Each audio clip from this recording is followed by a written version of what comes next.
Senator Bong Revilla nakadawat og sulid nga suporta sa panghingusog sa pro-people legislation.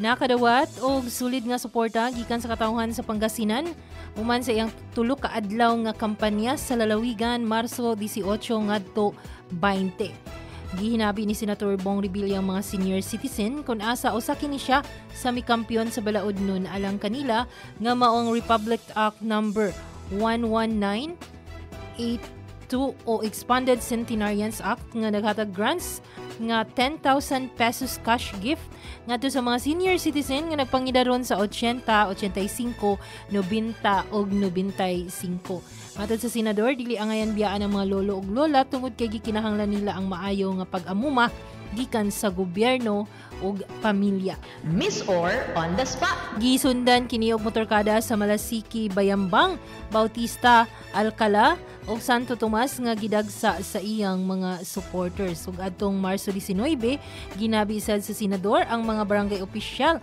sa Lingayen ug mga Tarim aron hisgutan ang institutional reforms kay from the world's #1 multivitamin, Centrum Kids Gummies. Multivitamin gummies, So yummy! full of nutrients for growing kids. Centrum Kids Gummies! Mahalagang paalala, ang Centrum Kids ay hindi gamot at hindi dapat gamiting panggamot sa anumang uri ng sakit. Sabdan sa senador nga ang mga barangay ang pinakaunang daganan sa katawhan. Gikinahanglan nga masiguro nga aduna sila igong panahon ug suporta aron maimplementar ang ilang mga proyekto. Miss Or on the spot. Mato niini nga ang barangay empowerment mi kampiyon aron maghatag suporta alang sa taas nga termino sa mga barangay opisyal kundi hugot kining gisuportahan sa senador. Sa ikatulong hugna sa kampanya sa dapit, mitambong kini sa Crops and Fishers Day sa Alaminos City kun asa iyang gihatagan bili ang mga papel sa mga mag-uuma ug mga mangingisda.